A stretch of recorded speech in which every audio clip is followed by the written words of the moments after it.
बड़े बड़े मजबूत लोग हार जाते हैं, सामान्य आदमी जीत जाता है। मैं तो मानता हूँ कि जनता ने जो भरोसा जताया उसी का कारण है कि मैं जीत गया चुनाव। 7800 वोट से हम जीते हैं।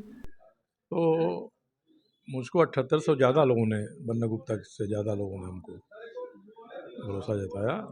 अब जब आदमी विधायक हो जाता है तो जिसने वोट दिया और जिसने वोट नहीं दिया, दोनों उसके लिए बराबर हो जाते हैं। विधानसभा क्षेत्र में विकास का काम करना है, किसी की व्यक्तिगत कोई मदद करनी है, तो मेरे लिए सभी बराबर हैं। कोई अंतर नहीं है कौन इलाका मुझे वोट दिया, कौन नहीं वोट दिया। ये अब चुनाव तक ही सीमित था। आगे मैं सबका विधायक हूँ, मेरे लिए सब बराबर है। हम दोनों सही तरीके से लागू कराएंगे। कोई पूर्वाग्रह नहीं है कि पहले के विधायक ने या पहले के मंत्री ने कोई ऐसा काम शुरू किया है तो उसमें मैं रोक दूं या ख़त्म करा दूं। जनहित की प्रमुखता जिसमें होगी वे योजनाएं चलती रहेंगी। इसलिए मैं सबको आश्वस्त करता हूं कि इसके लिए कोई संदेह व्यक्त करने की ज़रूरत नहीं है।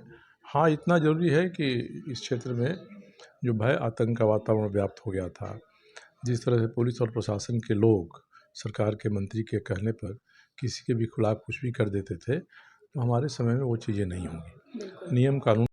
नमस्कार, मैं हूं शिल्पा पाठक और आज न्यूज टेल के खास पेशकश में विशेष बातचीत करेंगे जमशेदपुर पश्चिम के विधायक सरयू राय जी से।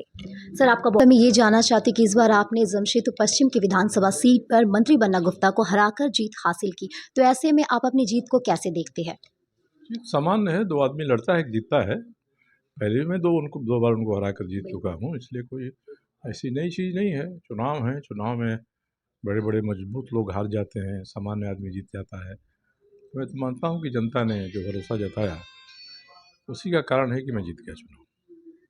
सर, इस बार जमशेदपुर पश्चिम की जनता ने आप पे काफी विश्वास जताया, तो इसका मुख्य कारण क्या है? जनता ने इतना विश्वास जताया आप पर और मंत्री बन्ना गुप्ता को हराया। नहीं, जनता ने भरोसा जताया है। बन्ना गुप्ता को भी काफ़ी वोट मिले हैं, ऐसा नहीं है कि सारा वोट मुझे ही लोगों ने दे दिया है। 7800 वोट से हम जीते हैं। तो मुझको 7800 ज़्यादा लोगों ने, बन्ना गुप्ता से ज़्यादा लोगों ने हमको भरोसा जताया। अब जब आदमी विधायक हो जाता है तो जिसने वोट दिया और जिसने वोट नहीं दिया, दोनों उसके लिए बराबर हो जाते हैं। विधानसभा क्षेत्र में विकास का काम करना है, किसी की व्यक्तिगत कोई मदद करनी है, तो मेरे लिए सभी बराबर हैं। कोई अंतर नहीं है कौन इलाका मुझे वोट दिया, कौन नहीं वोट दिया। ये अब चुनाव तक ही सीमित था। आगे मैं सबका विधायक हूँ, मेरे लिए सब बराबर है। जब आपने इस सीट पर जीत हासिल कर ली, मंत्री बन्ना गुप्ता के कार्यकाल के मुकाबले आप कौन-कौन से बदलाव लाने की योजना बना रहे हैं? अभी तो 9 दिसंबर को हम लोगों का शपथ ग्रहण होगा, तो कायदे से तो मैं तकनीकी रूप से उसी दिन से विधायक यहाँ का माना जाऊँगा। अब क्या हुआ है, जो अच्छा होगा, जनता के हित में होगा, उसको हम लोग जारी रखेंगे। जिसमें लगता है कि थोड़ा फेरबदल करने से जनहित बेहतर तरीके से सध सकेगा, उसमें उतना हम लोग बदलाव करने का प्रयास करेंगे। बाकी तो योजनाएं सरकार चलाती है, सरकार की योजनाएं हैं। विधायक तो निमित्त होता है कि उसको सही सही तरीके से लागू कराए। तो हम लोगों के पास जो योजनाएं हैं उनको हम लोग सही तरीके से लागू कराएंगे। कोई पूर्वाग्रह नहीं है कि पहले के विधायक ने या पहले के मंत्री ने कोई ऐसा काम शुरू किया है तो उसको मैं रोक दूं या ख़त्म करा दूं। जनहित की प्रमुखता जिसमें होगी वे योजनाएं चलती रहेंगी। इसलिए मैं सबको आश्वस्त करता हूं कि इसके लिए कोई संदेह व्यक्त करने की ज़रूरत नहीं है।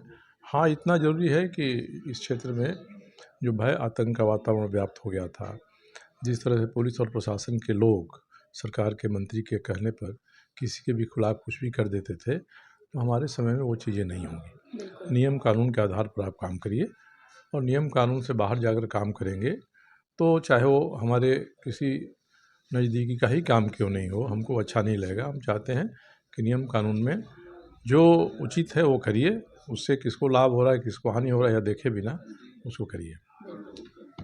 बहुत-बहुत धन्यवाद सर आपका। तो आज के इस अंक में इतना ही। सहयोगी रजनी सोखी के साथ शिल्पा पाठक की रिपोर्ट। नमस्कार।